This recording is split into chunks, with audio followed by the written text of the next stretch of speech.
하나님 나라 2PM 토요 줌 모임을 시작하겠습니다. 오늘 제목은 아브라함의 후손 예수라는 제목을 제가 정했습니다. 성경 말씀은 마태복음 1장 1절입니다. 아브라함과 다윗의 자손 예수 그리스도의 세계라. 이 말씀을 가지고 교제를 좀 하겠습니다. 여러분 한 주 동안 어떻게 지내셨는지 모르지만 저는 한 주 동안 참 바빴습니다. 이제 목요일 날도 말씀하느라고 준비도 해야 되고 그 다음날 금요일 날은 또 좀 있으면 청와대가 이제 문 닫는다 해가지고 우리 명훈이 이제 신부될 그 예림이가 어머니 어머니 청와대 구경 꼭 한번 해야 된다 해갖고 또 어제 청와대 구경하러 서울 갔다가 저녁에 늦게 내려오고 아침에 또 어머니 기일이라 돼가지고 산소 갔다가 하여튼 이래저래 바쁘게 지냈습니다. 지난주 우리 영에서 생명으로 그리고 생명에서 인격으로 오신 아들 이 대해서 교제를 했습니다. 그죠? 우리가 보고 만지고 누릴 수 있는 사람. 마태가 바로 경험한 그 하나님 아들로서 예수. 그들 마태 공동체와 우리에게 예수는 바로 이 새로운 생명의 세계를 열어주셨잖아요. 다른 말로 말하면 인격의 세계를 열어주셨다. 이렇게 말씀드릴 수가 있고, 우리는 이 예수의 세계가 곧 인격의 세계라는 것을 꼭 기억해야 됩니다. 그래서 예수는 아브라함과 다윗의 자손으로 바로 사람 예수로 우리하고 똑같은 사람으로 제자들에게 찾아왔습니다. 근데 우리가 이 사람 예수라는 걸 자꾸 잊어버리거든요. 그래서 우리가 이 예수의 조상의 면면을 살펴보므로 마태와 마태 공동체가 공동으로 경험했던 그 예수에 관한 내용을 우리가 제대로 한번 이해했으면 좋겠다 하는 게 제 생각이고요.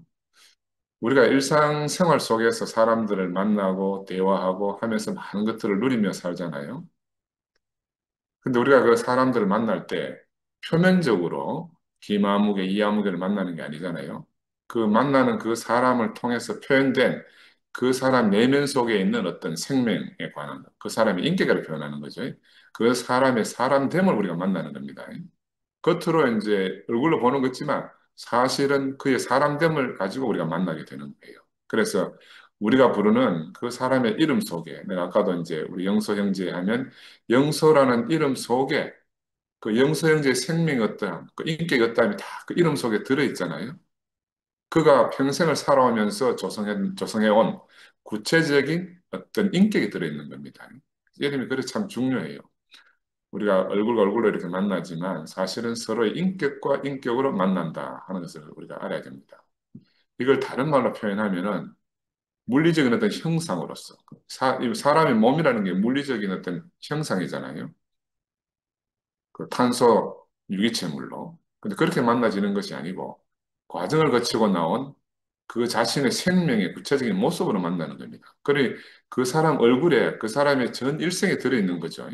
그 사람의 전 일생이 그래서 링컨은 사람이 나이가 40이 되면 얼굴에 책임을 져야 된다 하는 그런 말을 했습니다. 그래서 우리가 쓰는 인격이라는 의미는 단순히 세상에서 쓰던 그런 세상적 의미의 지정의 복합체라는 그런 차원이 아니고 그보다 더 뛰어넘어서 다른 어떤 것을 표현하고 있습니다. 생명 속에 어떠함이 겉으로 나타난 것인데 다른 말로 말하면 하나님의 형상과 모양으로 표현된 사람은 바로 우리 속에 계신 생명의 하나님을 형상과 모양으로 나타내는 거거든요. 그리고 우리라는 사람이 참 놀라운 존재라. 그냥 형상과 모양 할 때 이 껍데기를 말하는 게 아니란 말입니다. 하나님이라는 생명 자체인 그분의 형상과 모양으로 우리 껍데기를 통해서 나타나는 게 아니고 이 껍데기 속에 있는 어떠함이 우리를 통해서 이렇게 표현되는 거라. 그래서 이 형상과 모양이라는 의미도 우리가 조금 더 깊이 이렇게 생각해 보는 것이 꼭 필요하다. 더군다나 이제 바울이 말한 그리스도의 몸이라는 것은 단체적인 몸이잖아요. 그 이 단체적인 몸 안에서 드러난 인격을 우리가 교회적 용어로 표현하면 과정을 겪은 영이다. 이런 의미로 교회의 영이다. 이렇게 표현하고 있거든요. 교회의 영, 과정을 겪은 영이라고 말할 때는 단체적인 몸 안에서 겪은, 몸 안에서 드러난 인격을 말합니다. 그런데 이 인격이라는 것은 더 구체적으로 말하면 선악을 넘어선 생명이 없다며 드러나는 것을 볼 때 우리가 그것을 인격이라고 표현하는 거예요. 선악을 없애는 게 아니고 선악을 뛰어넘은 생명이 없다. 그래서 가나마다 현장에 붙잡힌 여자를 살리는 예수를 볼 때 세상에 어떤 언어로 이 사람 표현할 방법이 없어요. 다섯 남편일 때 사마리아 여자를 대하는 예수의 태도를 보면 우리가 어떤 말로 그를 표현하겠습니까? 영이라고, 생명이라고, 사랑이라고. 그 어떤 것으로도 예수였다면 다 담아낼 수가 없습니다. 그 담아내기 힘들기 때문에 바울은 새 생명, 부활 생명, 이런 말로 표현을 했잖아요. 새 피조물. 그런데 우리가 이런 것들을 하나님 앞에 있는, 하나님 앞에 있는 정위치에 있는 이 그 사람에게서만 볼 수 있는 그런 인격이라는 말로 이제 우리가 교회 안에서 이렇게 쓰고 있는 거죠. 그죠? 이런 의미를 우리가 다시 한번 짚고 넘어갔으면 좋겠고. 우리 세인트 루이스 영미가 늘 하잖아요. 글이라는 게 뭐냐? 그 맥락 안에서 이해 가능해야 된다. 맥락 안에서. 우리가 어릴 때 여러분 기억납니까? 우리 어릴 때 하던 놀이 중에요. 아버지 가방에 들어가신다. 이런 놀이 많이 했지요. 띄어쓰기를 어디 하느냐에 따라서 아버지가 방 안에 들어간다. 이렇게 이해할 수도 있고, 띄어쓰기를 잘못하면 아버지 가방 안에 들어가신다. 이렇게 이해할 수 있는 거라. 그 맥락을 보고 그 말을 이해해야 되는 거예요. 맥락을 보고. 단순하게 문자만 매여 있으면 의미 전달이 전혀 안 됩니다. 그지? 그래서 오늘도 뭐 우리 카톡방에 보니까 뭐 처녀가 맞나, 처녀라도가 맞나, 뭐 이런 문제가 아니라는 거예요. 그 말의 의도를 이해하지 못하고 들으니까. 말의 의도, 맥락을 이해하면 전혀 문제가 안 되는데도 맥락 파악이 안 되기 때문에 자기한테 어떤 정답을 가지고 이게 맞냐, 저게 맞냐, 성경에 처녀가 맞냐, 처녀라도가 말이 없는데, 막 이렇게 이제 막 답답한 말을 쓰게 되는 겁니다. 그래서 옛날 이 목사님이 옛날에 세상에 바보들이 제일 행복하다고 그랬어요. 여러분 그 말 들은 기억납니까? 왜냐하면 바보들은 정답이 없어요. 정답이 없기 때문에 늘 행복한 거라. 남들이 바보라고 놀리지만은 그 바보들 하는 그 놀리는 그 사람들이 모르는 정말 행복한 삶이 있는 거라. 그지? 근데 그 바보를 바라보는 사람들은 정답을 가지고 살기 때문에 행복할 수가 없어. 늘 인생이 고해지고 해. 하여튼 교회에서나 세상에서나 구별 없이 우리가 매일 그렇게 사람들을 만나면서 인격 여행을 하고 살잖아요. 그러니까 우리의 인식이 다 깊어져 가지고 더 새로운 언어, 또 새로운 표현을 할 날이 오겠지만, 난 지금껏 우리 이 목사님을 통해서 표현되고 인식된 이 인격이라는 표현보다가 더 나은 것을 나는 아직까지 만나지 못했어요. 그래서 그런 표현이 나타날 때까지는 당분간 제가 이제 이런 말을 쓸 건데, 우리가 뇌과학적 입장에서 보면요. 자기, 이런 말 하는 게요. 우리 사람들이 일반적으로 받아들이는 거는 많이 달라요. 왜냐하면 사실은 자기나 자아는 뇌과학적으로 보면 없어. 이 사람이라는 건 단지 외부의 조건에 반응하는 제일 처음에 가장 가능한 생물은 감각세포, 운동세포 두 세포밖에 없어. 감각하고 반응하고 감각하고 반응하고 이게 가장 기초적인 생명의 단위예요. 근데 이게 좀 복잡해지면은 중간에 감각하고 운동하는 사이에 신경이 더 있어. 요걸 뇌라 그래, 뇌. 그래, 잠시 감각하고 반응을 바로 안 하고 잠시 정지하는 거라. 인터벌이 있어, 인터벌이. 감각하고 반응하는 사이에 인터벌이 있는 거라. 그런데 사람들은 착각해요. 내가 생각해서 반응한다고 하는 거라.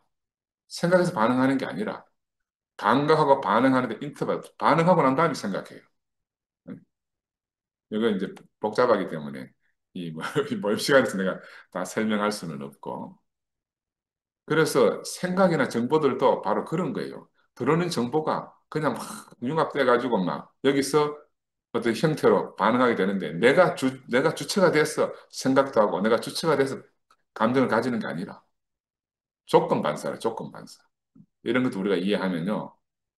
내가, 뭐 나는 하는 이런 것들이 다 사실은 자기가 모르고 하는 소리라, 모르고 하는 소리. 그러니까 여기서 자기를 부정한다는 말도 앞뒤가 안 맞는 말이라, 뇌과학적으로는. 자기를 부정한다는 말도.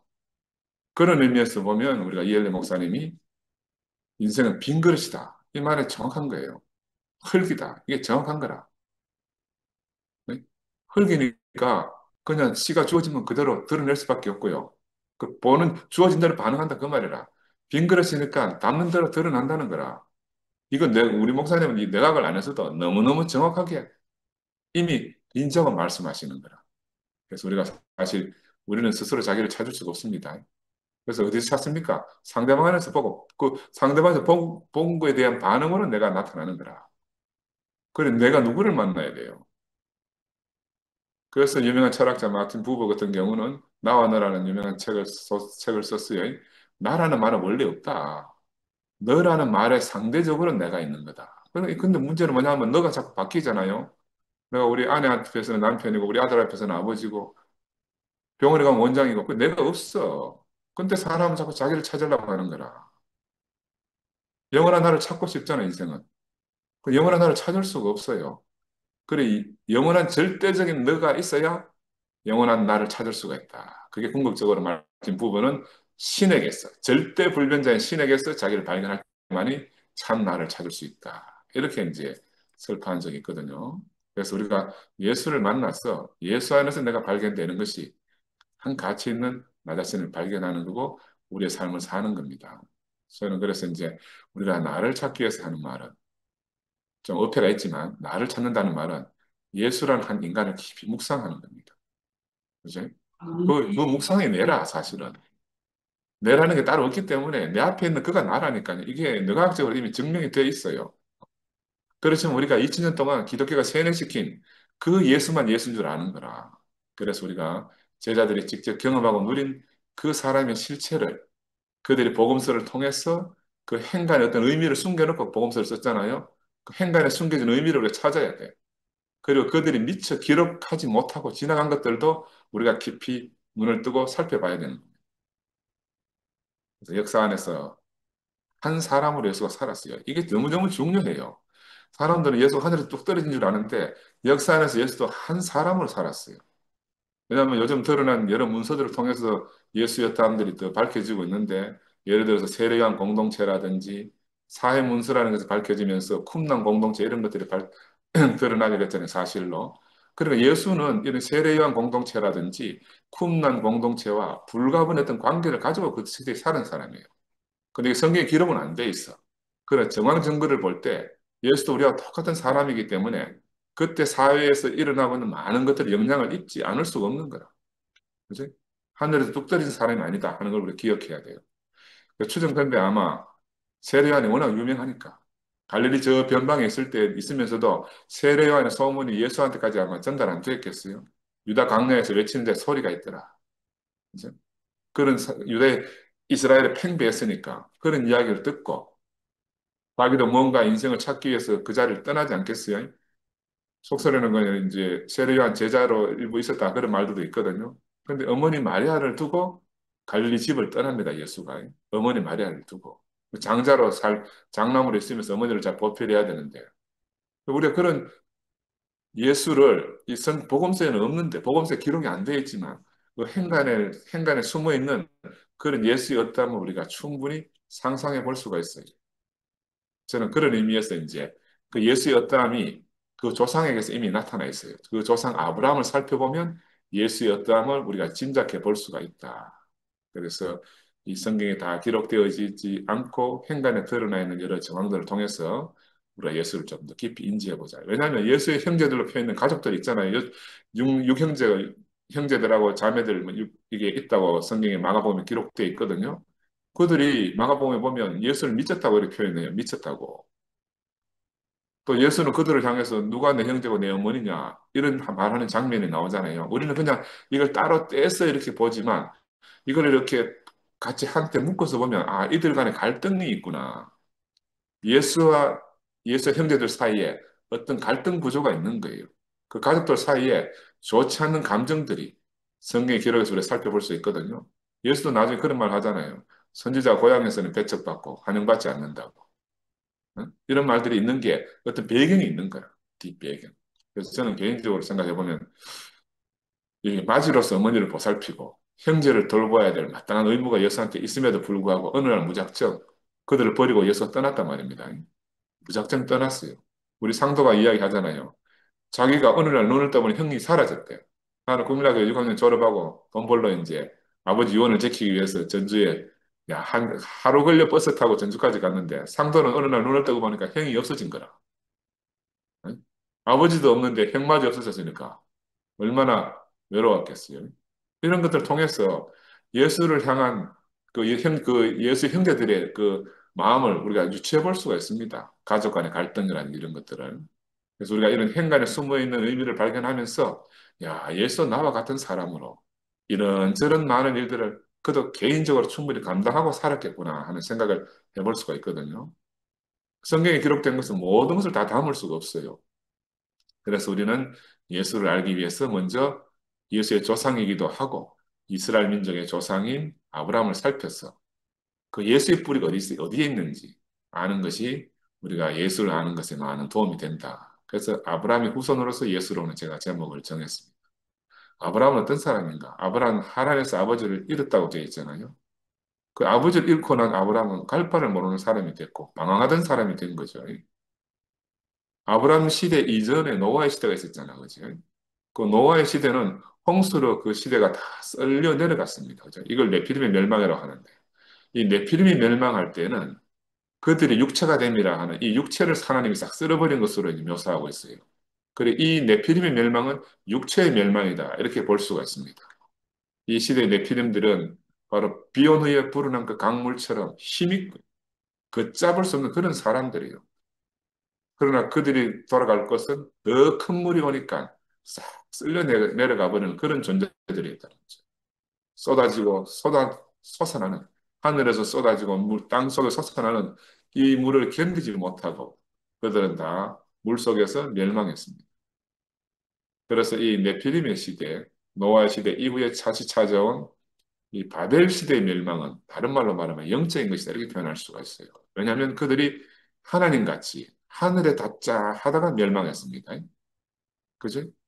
하나님 같이 하늘에 닿자 하다가. 그래서 바벨탑을 쌓다가 멸망했어요. 이것은 바로 둘째 사망이라고 할 수가 있어요. 둘째 사망. 그래서 신할 평지에 모인 그 사람들은 자기들이 흩어짐을 면하자 해가지고 더 강성해지려고 그렇게 성을 쌓았지 않습니까? 그지요? 그래서 하나님은 그들을 견디지 못해서 이제 흩으셨다. 이렇게 표현하고 있습니다.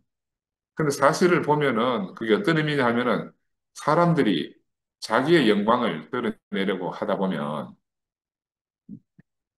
그 종국에는 그들이 강성해지고 그렇게 합니다. 종국에는 흩어지고 만다는 것을 우리 인생을 통해서 우리가 성경이 없더라도 우리 인생을 보면 알게 돼요. 이런 것들을 성경 기자들이 이제 기록해 놓은 거죠. 그죠? 서로가 서로의 영광을 구하기 때문에 언어가 혼잡해지고 결국엔 서로 말을 알아듣지 못하게 됐다. 이게 영적 멸망이라 이렇게 표현된 거죠. 우리가 형과 동생 사이에서도 아내와 남편 사이에도 심지어는 아버지하고 아들 사이에도 서로의 영광을 굳게 잡으려고 하면은 언어가 단절되는 거죠. 우리가 지금 신문지상에도 많이 보잖아요. 그 부자 기업 운영하는 사람들이 아버지하고 아들 간에 막 재산을 물려줬다가 다시 막 뺏고 막 하여튼 별의별 일들이 다 생기고 봅니다. 그죠? 왜? 서로의 말을 서로가 알아듣지 못하는 것이죠. 바로 이런 것이 멸망이다. 이렇게 우리가 말씀드릴 수가 있습니다. 그래서 하나님은 바로 이런 세대, 육체의 멸망과 영적 멸망이 일어난 이 세대에서 하나님은 아브라함을 불러내신 거예요. 바로 육적인 욕망의 바다에서 노아를 불러내듯이 또 영적인 야망의 성에서 아브라함을 불러내신 겁니다. 그러니 오늘 나와 여러분을 바로 그런 육적인 멸망의 상태에서, 영적인 멸망의 상태에서 하나님이 건져내셨다. 이렇게 우리가 볼 수가 있는 거예요. 그리고 우리가 이 사람들을 태고적 사람이라고 하더라도 이 사람들을 상고하는 것이 왜 즐거운가? 왜 지루하지 않은가 하면 그들의 이야기가 그들의 이야기가 아니고 바로 우리 자신의 이야기이기 때문에 우리가 얼마나 재밌고 즐거운지 모르잖아요. 그래서 예수의 조상 아브라함은 우리 인류의 그릇된 야망과 거역 속에서 하나님께 부름받은 사람입니다. 그죠? 모두가 자기 성을 쌓는 그런 세상에서 갈 바를 알지 못하고 방황하던 아브라함을 하나님이 불러내신 거죠. 그는 어떤 사람인가? 자기 성이 없는 사람이었어요. 또 그는 자기 성을 쌓을 수 없는 그런 낙오자라는 겁니다. 이상의 성경은 하나님이 어떤 사람을 부르시는가? 그 시대의 낙오자를 부른다. 남겨진 자를 부른다. 그렇게 말씀드릴 수가 있어요. 그래서 이 아브라함은 성 안에 있는 사람이 아니고 성 밖에 있는 사람이죠. 그래서 하란에 우거하던 중에 아버지를 잃어버린 사람이 됐습니다. 아버지를 잃어버렸다 하는 말은 다른 말로 말하면 육신의 생명의 근원을 잃어버렸으니까 사실은 고아가 된 거예요. 성경에 아브라함의 어머니 이야기는 없어요. 어머니가 없어. 그러니까 어머니 이야기 자체가 없으니까 어머니가 없다고 볼 수 있단 말입니다. 그러니까 아버지를 잃은 아브라함은 이제 천하의 고아가 된 것이죠. 그래서 우리가 자세히 살펴보면 세상에 고아와 과부보다 더 불쌍한 사람이 어디 있겠습니까? 제일 불쌍한 사람이 고아이고 과부입니다. 신랑 없는 아내, 과부, 아버지 없는 아이들. 이 가장 불쌍한 사람이에요. 이 사람들은 바로 끈떨어진 영 같다. 물에 덮인 땅과 같은 아브라함. 영이신 하나님이 아브라함 주위를 맴도는 바로 그런 사람이 되었습니다. 언제 내가 아브라함을 불러낼고 호시탐탐 하나님이 아브라함을 손을 뻗어서 불러내기를 간절히 기다리고 있다는 거죠. 이런 의미에서 이제 우리가 육신의 아버지를 전혀 모르는 예수의 조상으로서 아브라함은 예수처럼 아버지 없는 사람이 된 거예요. 이런 의미에서 바로 아브라함은 예수의 조상이다. 이렇게 말씀드릴 수가 있습니다. 근데 아브라함은 처음에 아버지를 따라 나온 사람이잖아요. 그는 처음부터 누구를 따라가는 사람이에요. 스스로 가는 사람이 아니고 처음부터 그러니까 아버지가 사라졌기 때문에 이제 하나님의 부름을 따라가야 될 사람으로 그는 존재하게 됩니다. 그래서 히브리서에 보면은 내가 아브라함이 영광의 하나님의 부르심을 입고 갔다 하는 말로 표현되어 있듯이 창세기 12장 1절에는 내가 네게 지시할 곳으로 가라 하는 하나님의 말을 들을 수 있는 사람이 됐어요. 하나님은 끊임없이 우리에게 말씀하시지만 하나님의 말씀을 들을 수 있는 사람이 있고 하나님의 아무리 말씀하셔도 그 말을 들을 수 없는 사람들이 있다는 겁니다. 그중에 유일하게 아브라함은 그 시대에 하나님의 말씀을 듣고 나온 사람입니다. 그래서 아버지를 따라서 하란까지 왔던 이 아브라함은 이제 여호와 하나님을 따라서 낯설은 땅을 밟게 된 사람이 됐어요. 근데 하나님이 어느 곳으로 가라, 거기 어느 장소를 정하지 않았잖아요. 목적지도 안 정해지고 어떻게라는 방법도 안 정해졌단 말입니다. 그냥 내가 네게 지시할 곳으로 가라. 이렇게 참 황당한 명령 하나님이 하셨어요.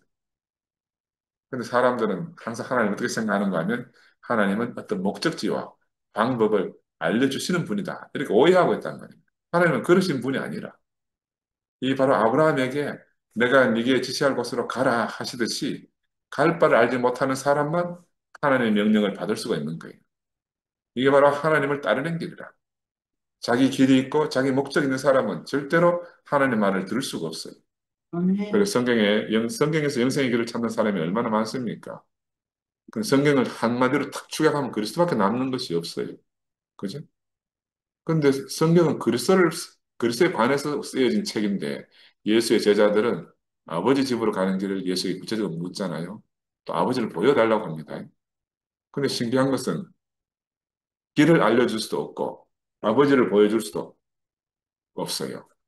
오직 예수 자신이 길이요. 예수 자신이 생명이잖아요. 그죠? 그래서 아들을 본 것이 아버지를 본 것이다. 이게 정말 놀라운 말입니다. 내가 목요일에도 말씀드렸지만 나는 우리 지구를 보는데도 우리 아버지를 봐요. 이게 얼마나 놀라운 비밀이에요. 예수를 보는데 아버지를 본다.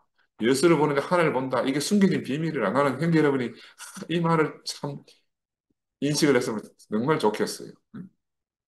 아들을 보는데 아버지를 본다. 이게 생명의 비밀이다. 생명 아니면 그런 방법이 없어요. 근데 사람들은 실제로 보여달라는 아버지 보여주면 어떡하겠어요? 할아버지 보여달라고 또 쪼를 겁니다. 우리가 한때 옛날에 그런 말이 이엘리 목사님이 우리 이엘리 목사 좋아하고 따르잖아요. 근데 이엘리 목사님 당신 어떻게 변했습니까? 그 사람도 이엘리 목사를 건너뛰고 그 이엘리 목사를 변하게 한 그 어떤 누구를 만나고 싶은 거라. 이게 인간의 본성입니다. 건너뛰고 싶은 게 본성이에요. 앞에 오신 분을 인정하기 싫은 거라.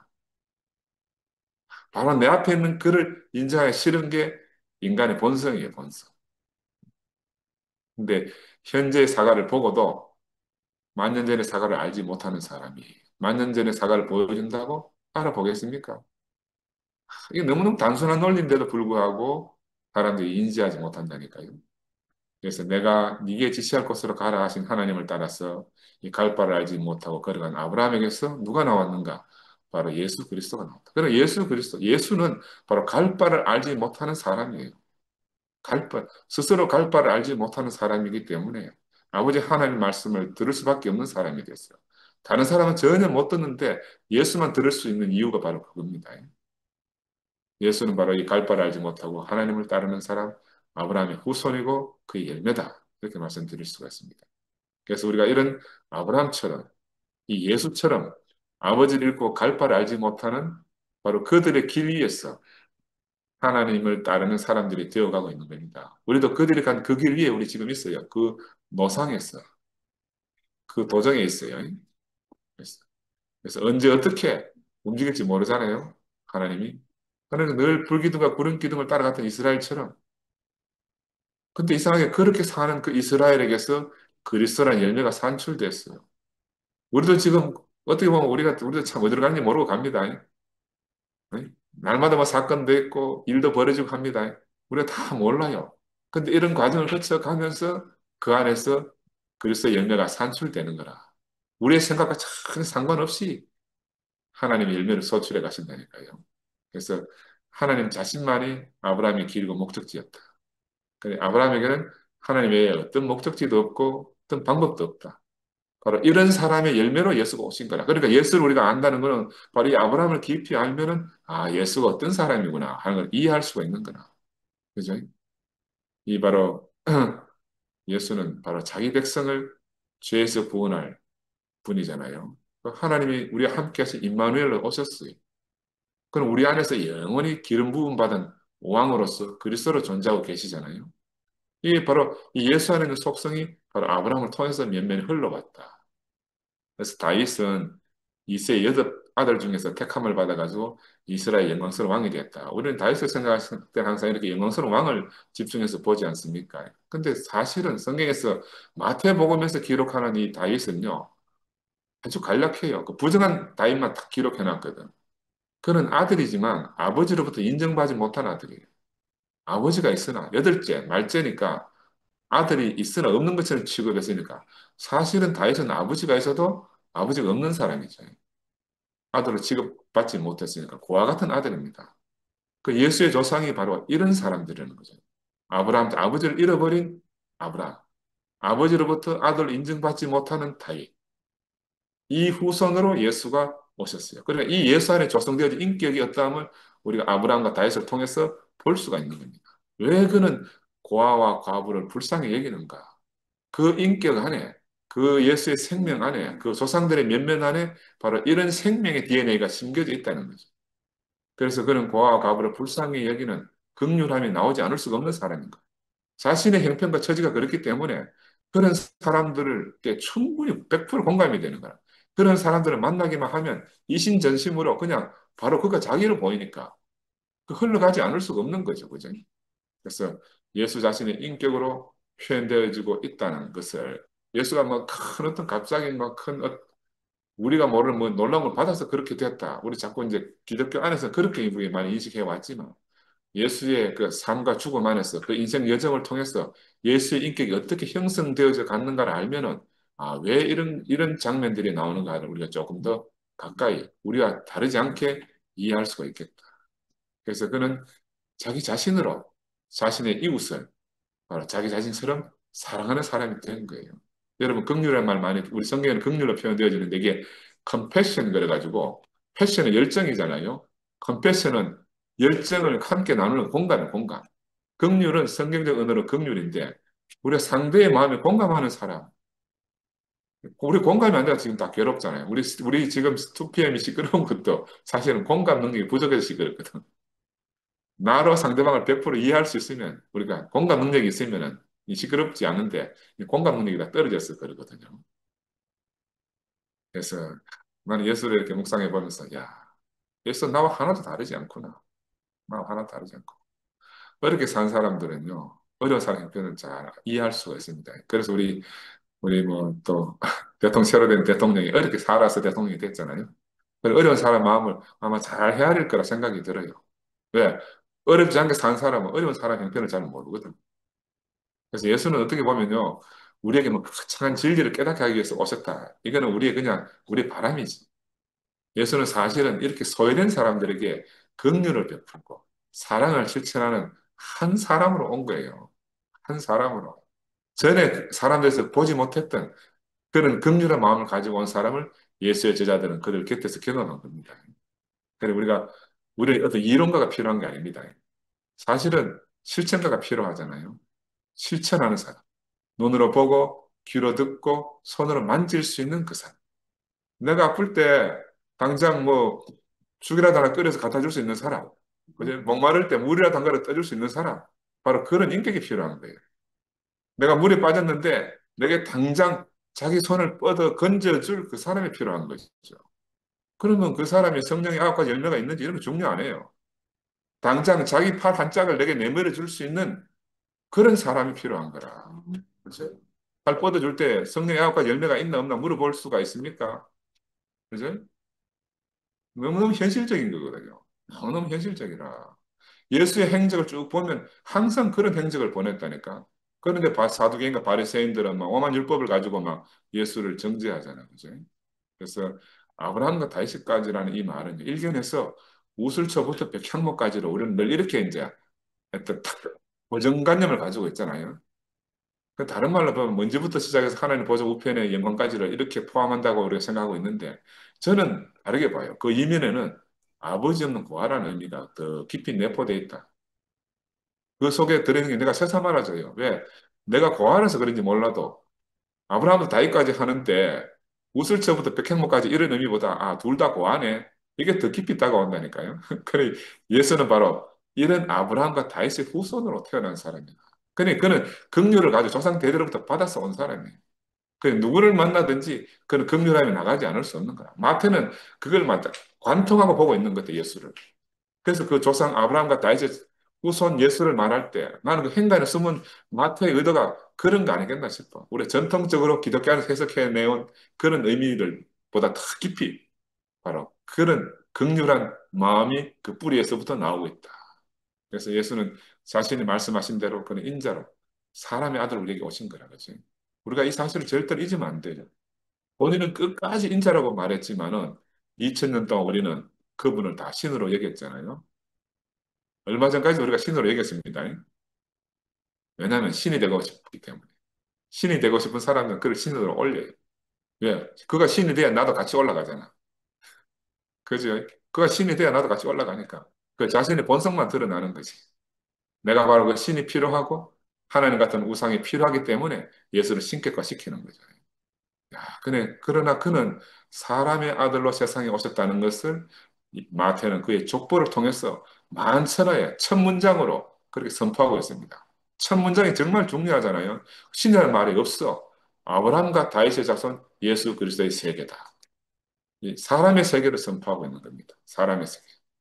그래서 아브라함에서 다윗까지는 우리 같이 평범한 사람들에게서 아들을 낳으면서 지나왔는데 후사를 이어왔는데 그 후사를 이어오는 과정 중에 많은 우여곡절이 있잖아요. 어쩔 수 없어서 많은 방법들이 동원된 것으로 마태는 기록해 놓고 있습니다. 근데 이거는 왜 그렇게 했나? 내가 지난 말씀드렸지만 마태의 의도된 전략적 선택이다. 예수가 덮어쓰고 있는 한간에 떠도는 사생활하는 것을 변호하기 위해서 마태는 바로 이 네 명의 여자, 이방인 여자들을 전면에 배치했다. 이걸 제가 2주 전에 말씀을 드렸고요. 이 사람들은 다 히브리 성서에서 잘 알려진 사람들이잖아요. 이들의 특징은 이방인이고, 이들은 또 성적으로 볼 때 모두가 부정한 여성들입니다. 그래서 이 족보를 통해서 마태가 나타내고자 하는 근본 의도는 아브라함과 다윗 사이에서는 오직 생명과 은혜의 역사뿐이다. 그러니까 하나님의 생명과 하나님의 은혜가 아니면 아무것도 이루어질 수 없다는 것을 말하고 싶은 거죠. 바로 거기서 다윗이 나온 거죠. 그래서 이 영광의 왕 다윗은 하나님의 전적인 은혜로 나온 결과다. 하나님 생명의 결과다는 거죠. 그래서 마태는 이렇게 예수의 복음, 예수의 세계를 전하기 위해서 정면 돌파를 하고 있다는 걸 우리가 알아야 됩니다. 마태가 정말 놀라운 사람이에요. 마태는 일부러 예수를 미화하거나 꾸밀 필요가 전혀 없다는 것을 인식한 사람이에요. 너도 모르고 나도 모르는 말을 할 필요가 전혀 없다고 인식했어요. 그래서 그는 애들러 가지 않고 정면 돌파하는 길을 택한 거야. 그래서 마태복음 1장에 우리가 깊은 시험에 들도록 긴 17줄이나 되는 긴 족보를 써놨습니다. 그런데 우리는 이 마태의 의도를 몰랐잖아요. 그 마태의 진정한 의도를 몰라서 우리가 2000년 동안 헤맸습니다. 헤맸어. 이 사람 예수는 절대적인 은혜가 없으면 세상에 나올 수 없는 사람이다 하는 걸 마태가 말하고 있고 우리도 그런 사람입니다. 우리도 절대적인 은혜가 없으면 지금 세상에 존재할 수 없는 사람이잖아요. 오늘 우리가 여기까지 온 것도 전적으로 하나님의 은혜와 그 생명의 결과를 할 수 있어요. 은혜와 실제이신 예수님 자신으로 말미암았다. 그러나 더 구체적으로 말하면 내가 이 예수를 제대로 보고 알게 해주신 저는 개인적으로 우리 이열래 목사님이 전적인 은혜 때문에 이렇게 말씀드릴 수가 있어요.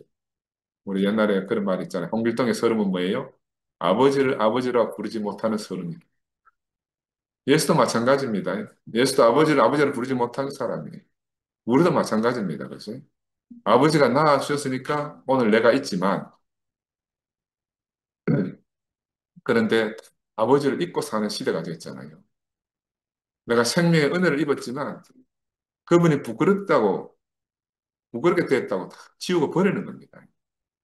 그럼 사실은 그 근원을 지우면요, 자기가 지워져요.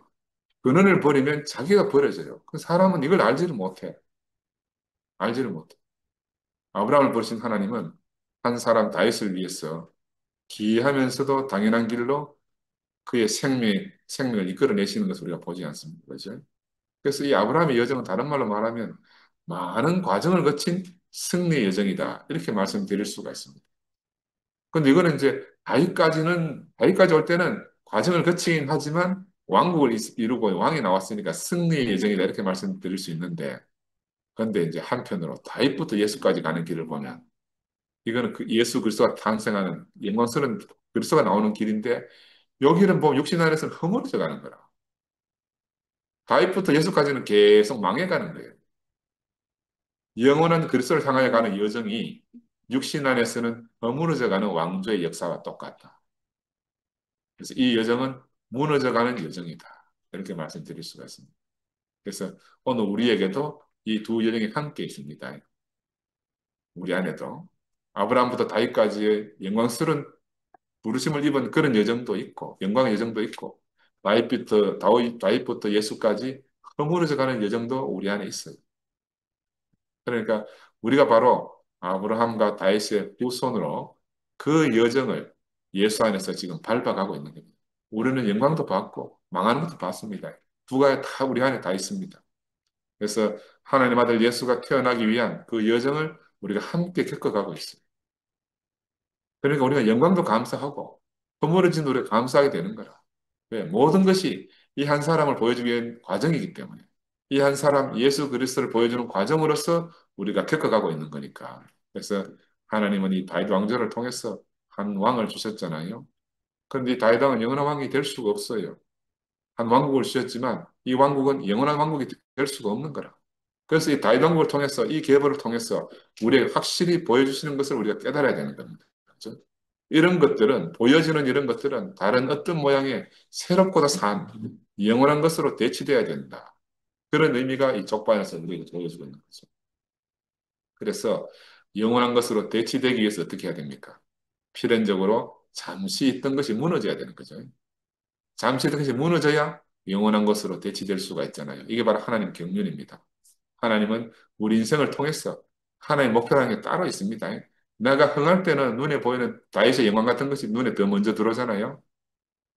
근데 또 우리가 망할 때는, 쇠할 때는 바로 영원한 왕, 참왕이신 예수 그리스도를 맞이하기 위한 그 쇠락의 경륜을 하나님 우리 인생에서 수행하고 계시구나. 이렇게 보니까 우리는 이래도 찬양하고 저래도 찬양하는 거라.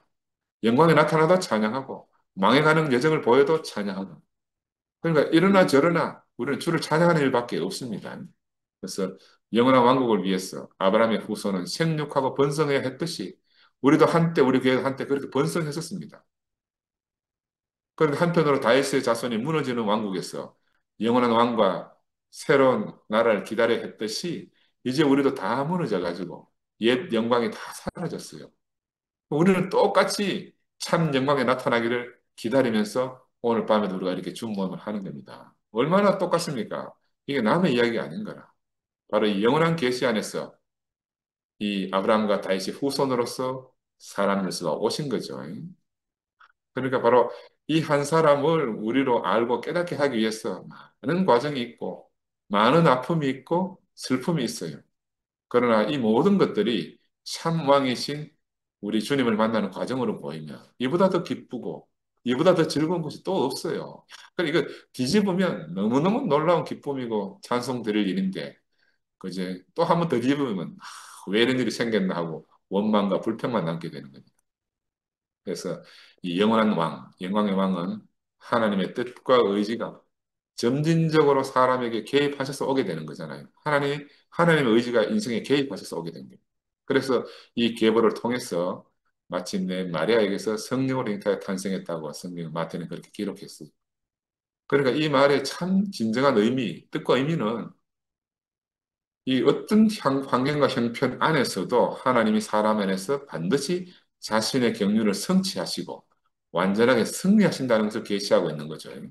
이게 뭐 처녀가 아들을 낳을 수 있느냐 없느냐 이런 문제가 아니고 마태가 거짓말하느냐 참말하느냐 이런 문제가 전혀 아닌데 우리가 이 맥락 안에서 숨은 의도를 발견하는 게 너무너무 그 중요한 겁니다. 임마누엘인 바로 그 인격을 통해서 하나님이 모든 방해물을 이기고 승리하신 것을 이 복음서는 기록하고 있다. 그 세상에 어떤 뜬소문이 돌아다니는지 그거와 아무 상관이 없어요. 하나님은 그런 뜬소문과 전혀 상관없이 자신의 경륜을 우리 인생을 통해서 수행하고 계시는 거죠. 그래서 죽음을 이기고 승리한 이 사람 예수 안에서 다른 모든 것이 해체되고 무효화되는 것을 우리가 지켜보고 있습니다. 어떤 율법이나 도덕 상식 같은 인간적인 것들이 전혀 영향을 미치지 못하는 온전한 한 인격이 나온 겁니다. 심지어 그동안 알고 지키던 어떤 전통적인 개념도 다 무너지고 또 구약이 알던 그 진노하는 사실은 하나님마저도 이 예수 안에서 다 사라져 버리는 거죠. 이제 우리에게 남은 것은 예수를 통해 나타나신 예수의 아버지 하나님만 우리에게 남은 거죠. 우리가 전에 알던 구약의 하나님은 다 무너져 사라졌다. 이렇게 말씀드릴 수가 있습니다. 그래서 예수 안에서 예수 생명의 근원이고 예수 생명의 원천으로서 아버지 하나님만 우리에게 남게 됐어요. 근데 우리는 습관적으로 이 구약의 하나님하고 예수의 아버지 하나님을 사실은 분별하지 않고 막 사용하잖아요. 그런데 엄밀한 의미에서는 다를 수 있다. 그지? 예수의 아버지로서 하나님은요, 어떤 의미냐 하면은 아무리 천한 존재에게서도 하나님 자신의 거룩함을 성취해내고 이루시는 분이다 하는 게 들어 있습니다. 그래서 예수의 출생과 그 족보를 통해서 그것을 하나님이 강력하게 마태가 암시하고 있는 거죠. 여기에는 어떤 인간적인 선악 것감을 가지고 판단할 여지가, 잣대를 들이댈 여지가 전혀 없다. 전혀 없다. 선악을 넘어서, 선악 저편에서 생명이 어떠함으로 아버지의 마음이 강력하게 표현되는 것이 마태복음이다.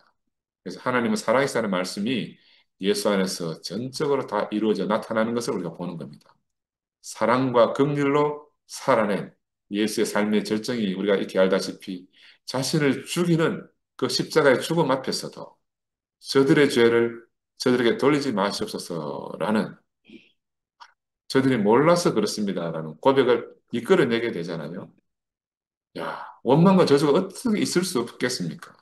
그러나 그런 선악의 세계에 넘어서 사시는 분이 우리 앞에 있다는 거예요. 선악의 세계에서 예수 자신도 살 수가 없었을 거예요. 이미 자신의 형편과 환경은 선악 안에서는 그것도 살 수가 없는 거라. 그는 어쩔 수 없이 부득불 선악을 넘어선 생명의 세계로 가지 않으면 안 되는 그 자신의 족보가 그러한 거라. 그래?